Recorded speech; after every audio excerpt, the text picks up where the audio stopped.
What's up, family? It's Chris. And it's Big Cole. And you're watching Bad Outside TV, guys, and we're back at it again with another request. And this one came from K-pop fans since 2015. Oh, wow. Thought y'all hated us. Y'all hear that?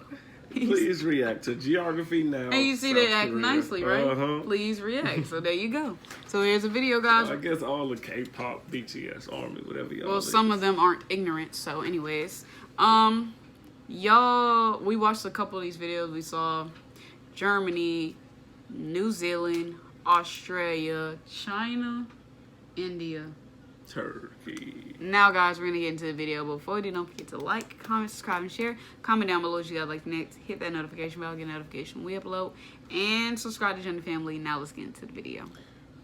여러분 안녕하십니까? Got somebody from there. Oh Yes, yeah, that's the truth. his mama. Oh, 엄마, 자기소개 부탁합니다. 안녕하세요. 저는 폴 엄마입니다. That's it? That's all I It's got the for y'all. last and final country of my own personal heritage, so I figured why not go out with a bang and bring my own mom on the show. You're gonna love her, and if you don't, I'll basically kill you. Right. It's time to learn geography now! For the record, yes, my mom speaks English, and whenever she comes on screen, we'll most likely speak Konglish with each other since my Korean skill level is equivalent to a 5-year-old that got electrocuted in the brain. Nonetheless, that's okay. This episode will be a piece of chapsaltok. Let's begin.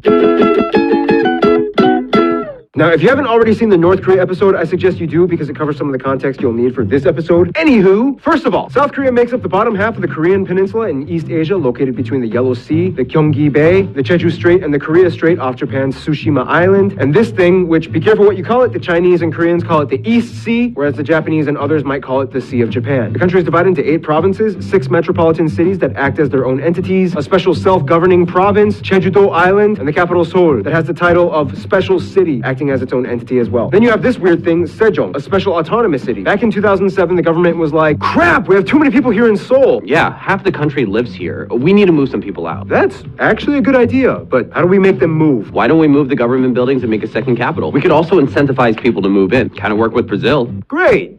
But you first. So now, technically, South Korea has 2 capitals.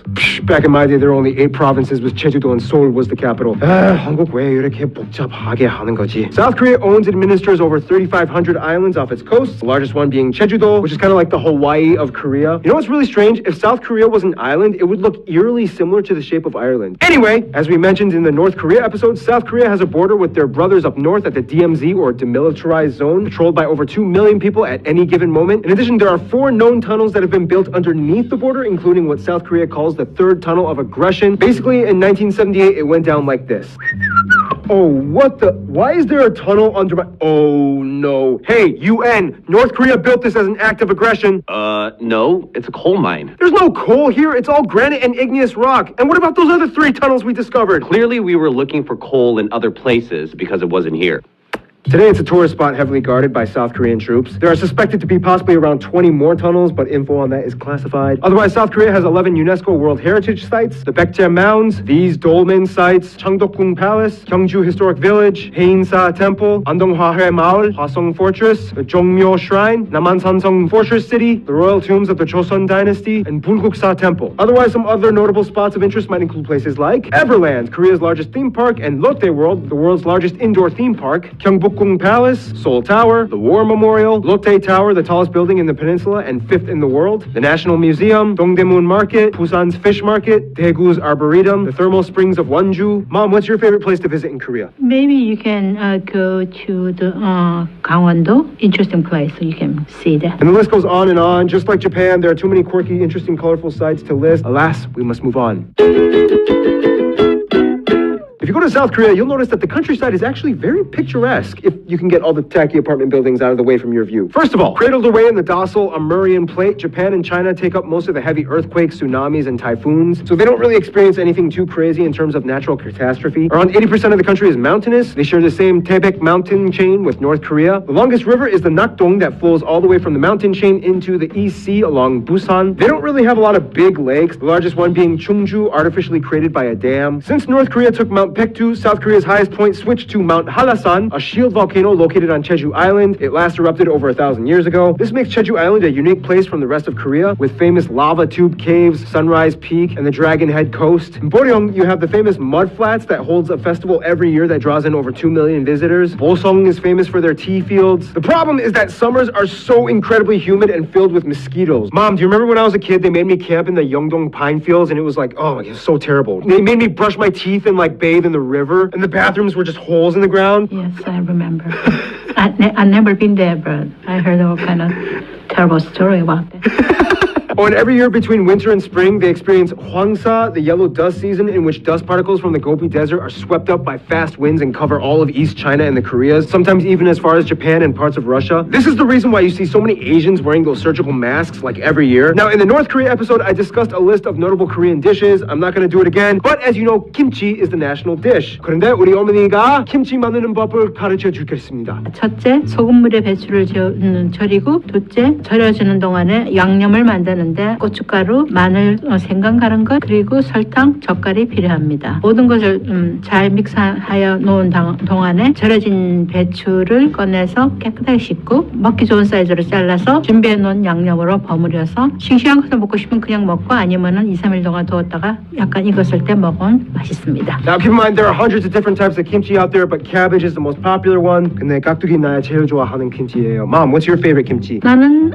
내가 어릴 때 해주던 할머니가 해주던 백김치가 제일 좋습니다. 백김치, yeah. 고추장 안 나오는 김치네요. 고춧가루 안 넣고 하얗게 똑같은 재료로 버무는데 고춧가루만 빠진 김치예요. Ah, okay, yeah, that's a good one. Oh, and one dish that's kind of unique to South Korea as opposed to North Korea is that they kind of like to eat sannakji sometimes, live squirming octopus dipped in hot sauce. They also like to eat live spoon worms. Trust me though, that's kind of tame compared to some regions in China. Economy-wise though, South Korea is all about the tech industry. Some of their largest companies being LG, Lotte, SK Group, Daewoo, Hanjin, Kia, and the crowning glories, Samsung and Hyundai. Today, South Korea is the 5th largest exporter in the world with the G20's largest budget surplus. It also has the world's 8th highest medium household income, highest in Asia, and it also has the highest credit rating out of any country in East Asia. As of 2015, they achieved the title of being the world's largest shipbuilder at over 2 million in gross tonnage, about 41% of the world's total. On top of that, in 2005, they became the world's first country to fully transition into high-speed internet. South Korea takes tech very seriously, and it exudes through the people's lives every day in a very interesting way. I mean, they even have their own robot prison guard. This means we gotta take it over too. Koreans are kind of like sponges. When they see something they like, they watch it, they observe it, they imitate it, they memorize it, they recreate it, master it, and obsess over it. This can be both a good and bad thing depending on what we're talking about. First of all, South Korea has about 51 million people and has the highest percentage of adults 25 to 34 years old that have tertiary education degrees. The country is almost completely homogenous at about 96% ethnically Korean, whereas the remaining 4% are made up of a number of foreigners, mostly being Chinese, Americans, and Vietnamese. They also use the South Korean won as their currency. They use the Type-C plug outlet, and they drive on the right side of the road. Now, without even really having to explain that much, I'm pretty sure you're all aware of how incredibly different South Koreans are from their brothers up north. In fact, on average, South Koreans are about 2 inches or 5 centimeters taller than the North Koreans due to their access to healthier and more diverse food options. South Korea, no surprise, speaks Korean, which is not only unique because there aren't really any languages related to it. Some might say Japanese is like a way distant cousin, but also because of the writing system. Back in the 1400s, Sejong the Great was like, dude, I'm sick of the Chinese characters. It's too hard. Can we just make new ones? So they did. Today, Hangul, or as the North Koreans call it, Choseongul, is a phonetic alphabet that is incredibly easy to learn. It literally only takes like an hour for anybody to learn it. I mean, this letter makes a n sound, and this makes an a sound, and so on. The strange thing, though, is that Hangul is the only writing system in the world that uses syllable clusters. So in order to write, you kind of have to smash either 2 or 3 letters into a box format that goes either 2 across and 1 at the bottom, or 3 all the way down. So for example, the word for foot is bal. So you'd have to take the B sound next to the a sound and the sound, making bal. And that's it. That's like 90% of the writing. Box smashing. The problem, though, is that speaking Korean is a nightmare. The grammar is all backwards. There's like subject indicators and possessive prefixes. There's 높은 말, 동갑말, 낮은 말. 엄마, 나의 한국어 수준 어때요? 어떻게 생각합니까? 뭐 이제 4살 5살 애기 수준이지.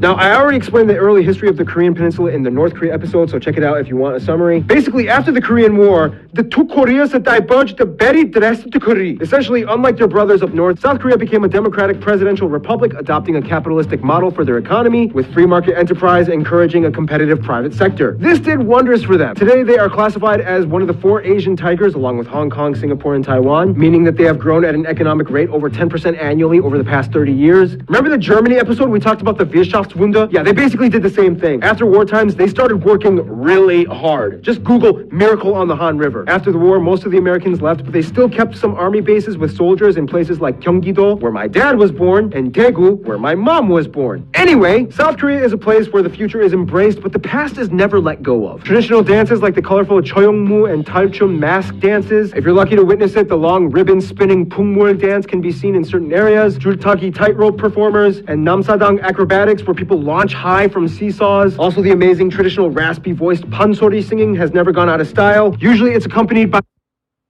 What they about to do? these drums. Buk, right, Mom? Buk. And what is this one called? 장구. Janggu.